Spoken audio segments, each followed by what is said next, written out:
वो गाय दर्द से रो रही थी और चिल्ला रही थी। कोई उसकी मदद को ना आ रहा था। वहीं से रानो चिड़िया अपनी बेटी गुड़िया के साथ भोजन की खोज के लिए निकली हुई थी। जैसे ही रानो गाय को देखती है वो तो तुरंत ही गाय के पास आ जाती है।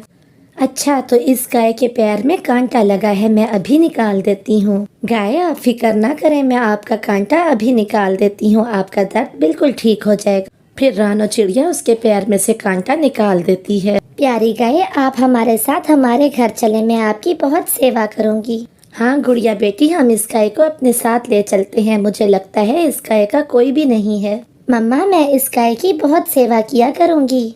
फिर रानो चिड़िया और गुड़िया उस गाय को लेके अपने घर आ जाते हैं और अपने घर के सामने वाले पेड़ से गाय को बांध देते हैं। वो गाय की बहुत सेवा करते। इधर कालू कौवे की भी एक गाय थी। कालू कौवा भी गवाला था, लेकिन कालू कौवा की गाय बहुत कम दूध देती थी। कालू कौवा उसकी बिल्कुल सेवा ना करता था और कम दूध देने पे उसे अच्छी मार देता था। लेकिन रानो चिड़िया और गुड़िया अपनी गाय की बहुत केयर करते थे और गाय भी करहा रही थी। जैसे उसे दूध आया हो, रानो चिड़िया फौरन ही उसका दूध निकालती है। वो बाल्टी भर के दूध देती है, लेकिन अभी गाय में और भी दूध था। गुड़िया बेटी, ये एक बाल्टी कम है, दूसरी बाल्टी घर से उठा के लाओ, गाय में और भी दूध है। फिर गाय एक और बड़ी बाल्टी भर के दूध देती है। गाय तो बहुत दूध देने लगी थी। गुड़िया बेटी, अब हमारे सारे दुख दूर हो जाएंगे, ये दूध मैं दूसरे जंगल में ले जाके बेच दूंगी। वो इतना सारा दूध था और सारा दूध ले जाके चिड़िया दूसरे जंगल में बेच देती है। उसका दूध तो हाथों हाथ बिक जाता है और फिर वापस घर आ जाती है। चिड़िया और उसकी बेटी उसे रोज बाल्टी भर के पानी देते और बहुत सारा चारा देते। अब तो सुबह शाम दो दो बड़ी बाल्टियां भर के दूध देने लगी थी गाय। और यहाँ कालू कौवा की गाय तो बिल्कुल भी दूध ना देती थी। आधी बाल्टी भी दूध की बामुश्किल निकलती थी। जंगल के बाकी गवालों की 3 गाय मिला के भी चिड़िया के एक दूध का मुकाबला नहीं कर सकते थे।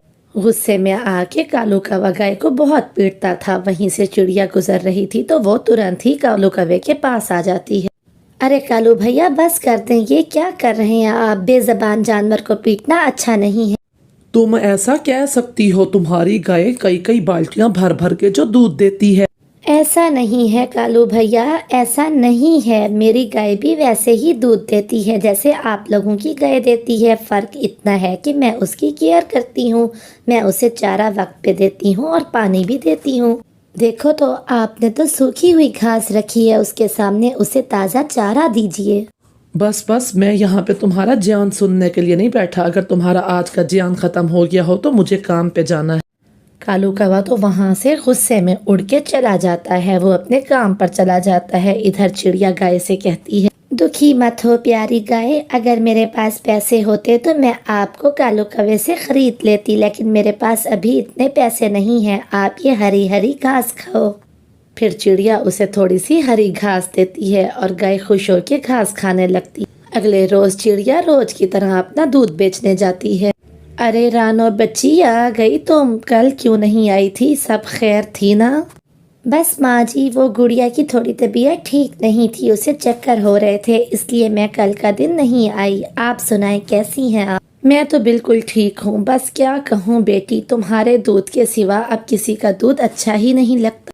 सुनो बिटिया, आज मुझे 7 किलो दूध दे देना, घर में कुछ मेहमान आए हैं। फिर चिड़िया जल्दी से उसे दूध दे देती है। ये लीजिए माँ जी, पूरा 7 किलो। अरे जीती रहो बेटी। अब बताओ कि इसके कितने पैसे हुए? माँ जी, इसका पूरा 1000 रुपया हुआ। आज नहीं है तो आप कल दे दीजिएगा। अरे नहीं नहीं, ये लो पूरे 2000 रुपये, तुम आज ही रख। लेकिन माँ जी, ये तो डबल पैसे हैं, मैंने तो 1000 रुपया कहा, ये 2000 क्यों? बेटी, ये तुम्हारी ईमानदारी का इनाम है। आज के दौर में इतना प्योर और खालिस दूध कौन बेचता है भला? हाँ माँ जी, ये तो आपने बिल्कुल सच कहा। अच्छा माँ जी, आपका धन्यवाद, अब मैं चलती हूँ। अपना सारा दूध खत्म करने के बाद चिड़िया जब घर आती है तो देखती है गाय तो तकलीफ में है, उसे बुखार है, वो बीमार हो चुकी थी। मम्मा देखें तो हमारी गाय को क्या हो गया, इसने कुछ खाया भी नहीं, पूरे दिन से ये भूखी है।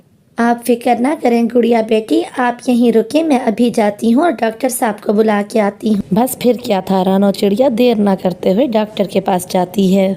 मैं कुछ मेडिसिन लिख के दे रहा हूँ। रानो चिड़िया, फिक्र की ज़रूरत नहीं है, गाय ठीक हो जाएगी, इसे बुखार हो गया है। लेकिन उस दवा से भी गाय को आराम नहीं आता। गाय तो बीमार से बीमार होती जा रही थी। मेरी प्यारी गाय, मैं हार नहीं मानूंगी। मैं अपना घर बेचूंगी और तुम्हें शहर ले जाके तुम्हारा अच्छे से इलाज करवाऊंगी। हाँ, मैं घर बेच दूंगी। लो चिड़िया, जितने पैसे हमारे दरमियान तय हुए थे मैं सारे ही ले आई हूँ। इन्हें अच्छे से गिन लो, बात की जिम्मेदार मैं नहीं होंगी। चील दीदी, आप पर बेएतबारी थोड़ी ना है। जितने आपने दे दिए तो बस काफी हैं, पूरे ही होंगे। वैसे चिड़िया, तुम्हारी गाय बहुत खुशकिस्मत है कि उसे तुम जैसी मालिक मिली। मैं ऊपर वाले से दुआ करूंगी कि तुम्हारी गाय जल्द अज जल्द ठीक हो जाए। फिर चिड़िया शहर ले जाती है अपनी गाय को और वहाँ पर बड़े से बड़े हॉस्पिटल में इलाज करवाती है। लेकिन उसकी गाय तो अभी भी ठीक होने का नाम नहीं ले रही थी। अब जंगल के सभी गवाले इकट्ठे होकर चिड़िया से कहते हैं, चिड़िया बहन, हमें माफ कर दें, हमने बहुत इंतजार किया लेकिन आपकी गाय ठीक नहीं हो रही। ऐसी वबाई बीमारी से हमारी गायें भी बीमार हो जाएंगी। आपको ये जंगल छोड़ना होगा। वैसे भी तो आपका अपना घर बिक चुका है। जब किराए पे ही रहना है तो इस जंगल में क्या तो किसी और जंगल में क्या। बस फिर क्या था, चिड़िया और उसकी बेटी अपनी गाय को लेके दूसरे जंगल चले जाते हैं। मेरी गाय, महीने बीत गए लेकिन तुम ठीक नहीं हो रही। आखिर तुम्हें क्या हो गया? मैंने अपना घर बार सब बेच डाला लेकिन तुम्हें ठीक नहीं कर सकी। ये चिड़िया तो मेरी परीक्षा पे पूरी उतरी। अब वक्त आ गया है कि इसे इनाम दिया जाए। कितनी अच्छी है ये चिड़िया, मेरे लिए सब कुर्बान कर दिया। फिर देखते ही देखते वो गाय सोने की गाय में बदल जाती है और चिड़िया से मुखातिब होती है, प्यारी चिड़िया, इधर देखो, इधर देखो। मैं हूँ एक जादुई गाय। मैं एक जादुई सोने की गाय हूँ और तुम्हारी परीक्षा ले रही थी। तुम अपनी परीक्षा में अच्छे नंबरों से पास हो गई और तुम्हें मैं बहुत बड़ा इनाम देने वाली हूँ। अब फिक्र की कोई ज़रूरत नहीं। अब चिंता नहीं करनी। आपका घर नहीं है ना, मैं आपको सोने का घर बना दूंगी। मेरे ऊपर बड़ा सा सोने का घर बन जाएगा, उसमें आप रहो और उसमें बहुत से सोने और जवाहरात हैं जिससे आप अपनी मर्जी की ज़िंदगी गुजार सकती हो। क्या सच में गाय? मैं ये सपना तो नहीं देख रही। क्या सच में आप सोने की गाय बन गई और आप मुझे अच्छा सा घर देने वाली हो? तो ठीक है, मैं भी सभी गरीबों की मदद करूंगी, जो पैसे और जो जेवरात उसमें मौजूद होंगे उनसे।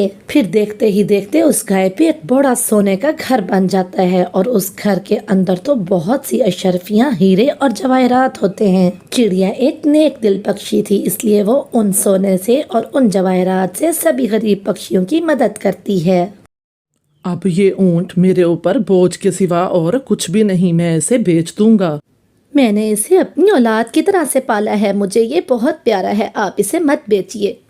बस भाग्यवान, बस अब तुम तो जानती हो कि हमारे हालात ठीक नहीं, या मैं खुद खाऊं या मैं इसको खिलाऊं। बस अब सुबह होते ही मैं इसे बेच दूंगा। मैंने इसको कितना साथ दिया, मैंने इसका कितना बोझ लादा और अब ये मुझी को बेच रहा है। ये क्या मुझे बेचेगा? मैं खुद ही छोड़ के चला जाता हूँ। अगले दिन सुबह ही सुबह ऊंट रस्सी तोड़वा के भाग जाता है। वो भागते भागते जंगल में पहुंच जाता है। मैं इस अनजान जंगल में पहुंच तो गया और यहाँ बारिश भी होने लगी। मैं कहाँ जाऊँ, मैं कहाँ रात गुजारूँ? वहीं से एक रानो चिड़िया गुजर रही होती है। रानो चिड़िया ऊंट को देख के वहाँ उसके पास आ जाती है। अरे ऊंट भैया, आप यहाँ के तो नहीं लगते। आप कहाँ रहते हैं और इस जंगल में क्यों आए हैं? क्या बताऊं चिड़िया बहन, मेरा मालिक बहुत बुरा है। वो मुझे बेच रहा था, मैं वहां से भाग आया और अब देखो मेरे पास रहने को कोई ठिकाना भी नहीं। आप फिक्र मत करें, यहीं पास में पेड़ पे मेरा घर है और साथ में मेरे पास एक बड़ा सा छप्पड़ भी है, आप वहाँ रह सकते हैं। फिर रानो चिड़िया उसे अपने घर के पास ले आती है।